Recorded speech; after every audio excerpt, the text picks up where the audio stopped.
आशा करता हूँ आप सब बहुत अच्छे होंगे। मेरा नाम है सिद्धांत अग्निहोत्री। स्टडी ग्लोस पे आपका बहुत बहुत स्वागत है। एक ऐसा एस्टेरॉइड मिला है जो धरती को काफ़ी नुकसान दे सकता है और severe damage it can cause.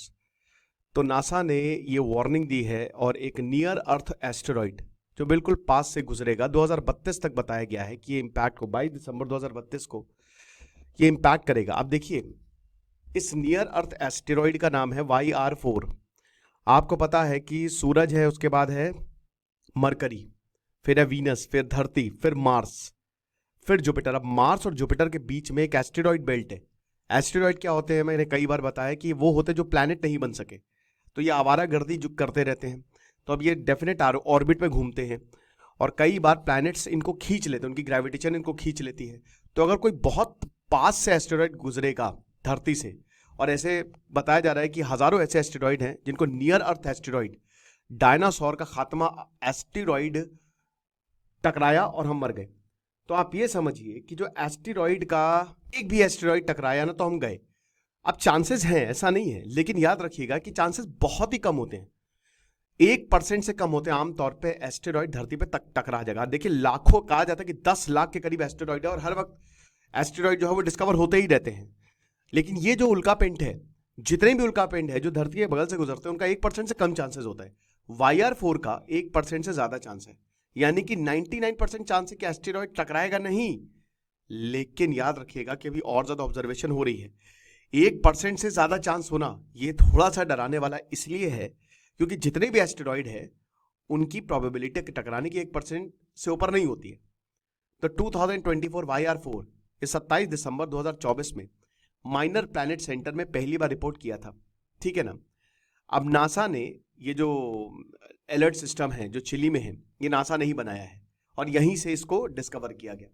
बताया जा रहा है कि 130 से 300 फीट वाइड है, यानी कि अच्छा खासा चौड़ा है, कॉलोनी के बराबर, उससे थोड़ा सा कम। और बताया जो ऑटोमेटेड सेंट्री रिस्क लिस्ट है 31 दिसंबर 2024 को जो नासा ने इसको अपडेट किया था, वो रिस्क जो धरती को तबाह कर सकते हैं स्पेस से, बाहर से, उसमें ये एस्टेरॉइड है।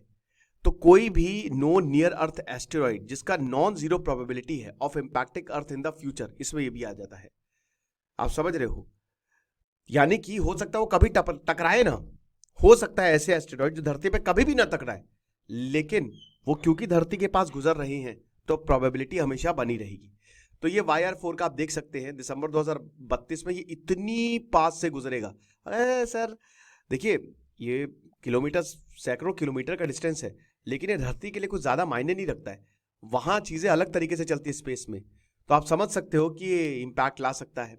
अब यूरोपियन स्पेस एजेंसी भी इस एस्टेरॉइड को ट्रैक कर रही है और बता रहे कि अर्थ को इंपैक्ट करेगा। और अगर ऐसा हुआ तो देखिए, ऐसा नहीं कि पूरी धरती तबाह हो जाएगी, लेकिन हाँ, जहां पे इंपैक्ट करेगा, जैसे मान लीजिए एग्जाम्पल के तौर पे अगर दिल्ली में गिरता है ये, तो पूरा दिल्ली साफ हो जाएगा, यानी कि एक शहर को ये पूरा साफ कर देगा। समझ रहे हो?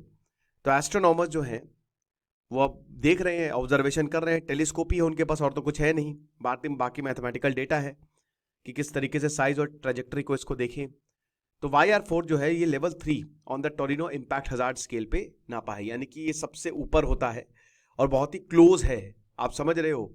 अब क्योंकि ये इतनी क्लोजली, अब जैसे नासा का एक डार्ट मिशन है कि वो क्या करेगा, एक एयरक्राफ्ट को एस्टेरॉइड से बहुत तेजी से टकराएगा और वो एस्टेरॉइड अपनी पाथ बदल लेगा। तो वो सक्सेसफुल हुआ है। लेकिन जो भी ऐसे क्लोज एनकाउंटर होंगे तो एस्ट्रोनॉमर्स को बहुत ही ज्यादा एहतियात बरतनी पड़ेगी।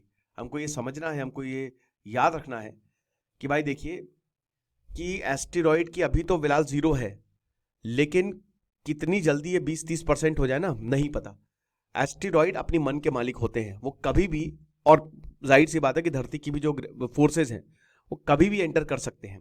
हालांकि एंटर करते नहीं है ना, इतनी इनकी औकात नहीं है, लेकिन भाई आप कुछ कह नहीं सकते। तो यूनाइटेड नेशन मैंडेटेड ग्रुप्स हैं जिनको एक्टिवेट किया गया है, जिसमें इंटरनेशनल एस्टेरॉइड वार्निंग नेटवर्क है IAWN और space mission planning advisory group है SMPAG ऑब्जर्वेशंस के लिए। ठीक है ना।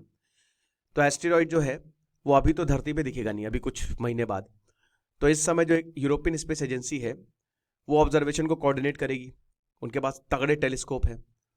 इट इज पॉसिबल जो 2024 YR4 है, हो सकता है कि आगे आने वाले समय में नासा या बाकी स्पेस एजेंसी बोल दे कि टकराएगा ही नहीं, लेकिन तब तक हमको इसको ऑब्जर्व करना पड़ेगा, ठीक है ना। तो यही है, वार्निंग दी हुई है नासा ने। बाकी आपको क्या लगता है मुझे कमेंट बॉक्स में बताइएगा। Thank you so much.